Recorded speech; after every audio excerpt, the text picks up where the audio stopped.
Hi, this is Dan Ansel with Berkshire Hathaway with the 2022 nationwide year in review for residential real estate. So 2022 started off just gangbusters, just like 2021 had ended. The strong seller's market was in full effect there.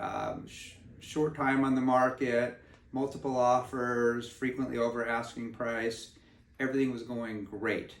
Then the Federal Reserve decided that inflation was too high, so they initiated a rapid series of interest rate hikes, which the mortgage interest rates sort of loosely followed that. The short answer is that mortgage interest rates went from right around 3% at the start of the year very rapidly to almost 7%.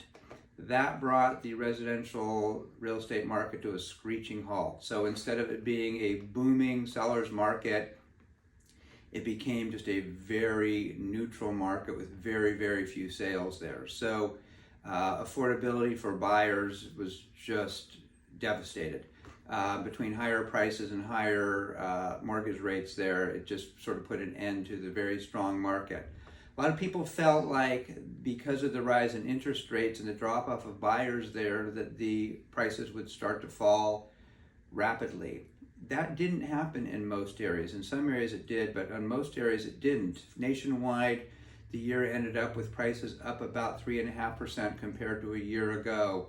What did happen though is the number of sales dropped off rapidly there. So the fourth quarter of 2022, the number of sales and pending sales was off about 40% compared to a year ago there. So that was the net result of the interest rate hikes. Not so much a drop in price, but a tremendous drop in the number of sales.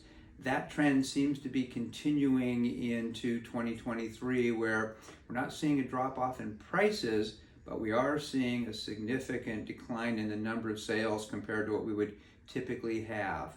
Roughly down about 40% compared to what we would normally have for this time of the year there. So unless there's a dramatic change in mortgage interest rates, I expect that trend to continue in 2023, which will be very few properties offered for sale, very few sales, but at stable to slightly increasing prices.